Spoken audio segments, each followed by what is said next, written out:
Ada apa, Fa? Tanya Zainab. Beberapa hari terakhir ini hatinya tidak tenang. Kiranya terus tertuju ke Baharudin dan perbuatan yang sudah mereka lakukan. Benih yang ditaburkan Baharudin tidak kunjung berubah. Tanpa sadar Zainab mengelus perutnya. Apa karena dia? Sehingga belum juga hamil? Kamu hamil? Nah, Latifah menatap curiga. Bagaimana kalau Zainab benar-benar hamil dan Baharudin ternyata tidak mau bertanggung jawab? Yang diberikannya kepada sahabatnya itu saran yang justru menjerumuskan Zainab. Belum. Apa aku mandul? Jawab Zainab lirih. Apa dia harus terus mencoba hingga berhasil? Tapi bagaimana caranya? Kesempatan yang dicarinya tidak kunjung datang. Beberapa hari ini dia hanya bisa melihat Baharudin dari kejauhan tanpa bisa mendekatinya. Alhamdulillah, gumam Latifah menarik nafas lega. Untuk sementara masalah yang ditakutinya belum terjadi. Tapi sampai kapan? Kok kamu malah seneng? Aku belum hamil. Padahal aku ingin secepatnya hamil. Agar Baharudin bisa menikahi aku secepatnya. Seharusnya sebagai seorang sahabat Latifah mendoakannya agar cepat hamil. Bukankah Latifah juga yang punya ide untuk membuatnya hamil oleh Baharudin? Kok sekarang Latifah keberatan kalau dia sampai hamil? Nah, gimana rasanya waktu kamu Baharudin? Tanya Latifah mengalihkan topik obrolan mereka. Dia jadi ingat tahu apa yang dirasakan oleh Zainab saat hilang adalah harta paling berharga buat seorang gadis, apalagi bagi mereka yang selalu mempelajari agama. Membayangkan hilang sudah membuat Latifah bergidik ketakutan, apalagi kalau sampai mengalaminya. Dunianya akan hancur dalam sekejap. Pertama kali sakit banget. Serambi seperti robek. 2 hari rasa sakit itu tidak hilang dan aku sulit tidur. Tapi waktu kedua rasanya luar biasa. Enak banget waktu Baharudin. Serambiku, ih kamu kok malah tanya hal itu? Serambiku jadi basah. Sayang seminggu ini aku nggak punya kesempatan buat dekat dengan Baharudin. Jawab Zainab merinding membayangkan saat Baharudin mengaduk-aduk serambinya. Andai rencananya untuk hamil berhasil dan Baharudin menikahinya, setiap malam Baharudin pasti akan terus-menerus mengaduk-aduk serambinya dengan yang perkasa itu. Begitu ya, gumam Latifah gelisah cerita tentang kenikmatan sekese sudah sering dia dengar dari guyonan ibu-ibu sehingga dia beberapa kali mengintip kedua orang tuanya sedang melakukan hubungan. Jujur sebagai manusia normal dia juga menginginkannya. Itu sunatullah dan setiap insan akan mengalami cepat atau lambat. Tapi kehilangan bukan oleh suami.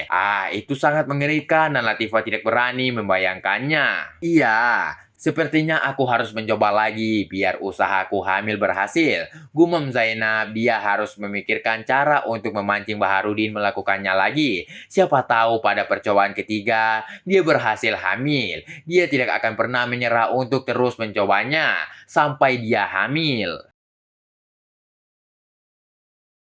Nah, sini. Suara Ningsara membuyarkan percakapan mereka. Dari kejauhan Ningsara melambaikan tangan memanggil Zainab. Dia tidak menghampiri kedua sahabatnya karena masih jengkel pada Latifah yang sudah berani ikut campur dengan urusannya. Berusaha membujuk untuk membatalkan niatnya meneruskan kuliah ke Mesir. Walau Latifah melakukannya atas permintaan Nyai Aisyah, tetap saja Ningsara tidak bisa menerimanya.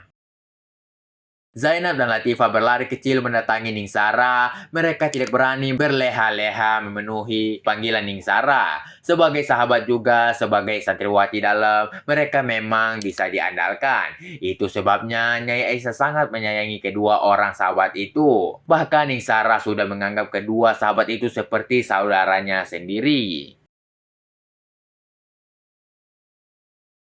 Aku cuma manggil Zainab, kamu nggak perlu ikut. Seru Ningsara ketus, Latifah seperti duri dalam daging yang membuatnya tidak nyaman terlebih sejak rencana kepergiannya ke Mesir. Latifah terus-menerus berusaha memujuknya untuk membatalkan rencana ke Mesir. Latifah bukan lagi sahabat yang asik. Dia seperti sengaja disusupkan oleh ibunya Nyai Aisyah untuk terus-menerus mengawasinya, membujuknya untuk membatalkan rencana keberangkatannya yang tinggal menghitung minggu. Ya sudah, nih hening. Latifah mengangguk, dia tahu Ningsara sedang jengkel kepadanya karena dianggap terlalu ikut campur. Tapi dia juga tidak berani menolak perintah Nyai Aisyah. Seharusnya Ningsara mengerti hal itu. Ningsara menggandeng tangan Zainab meninggalkan Latifah yang hanya bisa memandang kepergian dua sahabatnya itu hingga hilang dari pandangan matanya.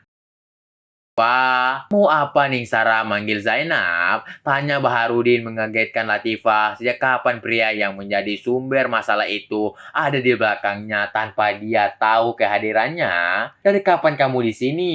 Kamu pasti sengaja nguping? Tanya Latifah curiga. Sejak kedatangannya sudah menjadi sumber kekacauan di pondok tanpa disadarinya. Aku tadi lihat Ningsara manggil Zainab, makanya aku tanya kamu. Jawab Baharudin. Mau apa? Kamu? Tanya Latifah terkejut melihat Baharudin duduk di sebelahnya. Refleks, dia menggeser duduknya menjauh. Untung bangku panjang ini lumayan panjang dan bisa menampung 4 orang. Latifah merasa gugup harus duduk bersebelahan dengan seorang pria walaupun mereka pernah melewati waktu berdua selama mencari Zainab. Dadanya berdebar kencang, pemuda ini terlalu menarik untuk diabaikan. Ngobrol aja, mau apa? Kamu tanyakan langsung ke Zainab, dia kan pacar kamu. Latifah menunduk gelisah setiap kali berdekatan dengan pemuda ini selalu membuatnya berdebar-debar aneh. Aku dan Zainab enggak pacaran, kamu tahu itu. Baharudin memandang Latifah heran, kenapa gadis ini menganggapnya berpacaran dengan Zainab?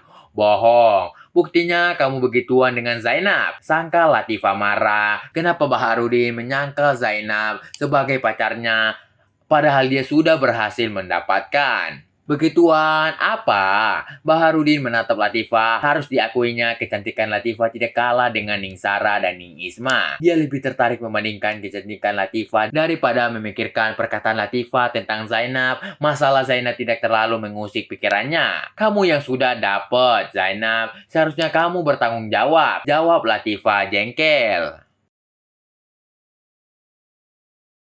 Itu kan atas kemauan Zainab. Dia nggak mau diberikan ketua bangka itu. Aku nggak salah. Dan yang kedua juga karena saranmu yang tidak masuk akal sehingga Zainab mengajakku sekese.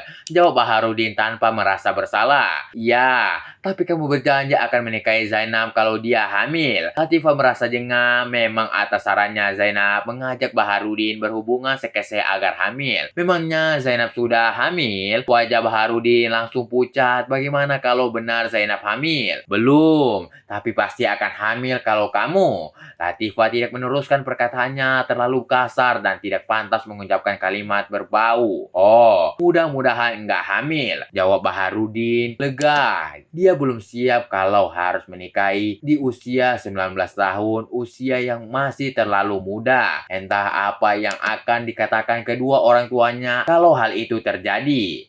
Plak, semua tamparan keras menghantam wajah Baharudin. Kurang ajar, kamu. Seru Latifah murka, dia tidak menyangka Baharudin seculas itu. Salahku apa, Fa? Baharudin menatap Latifah yang berdiri dengan bertolak pinggang. Matanya melotot mengerikan. Ternyata gadis secantik Latifah bisa marah tanpa alasan yang jelas. Tangannya sama berbahayanya dengan lidahnya.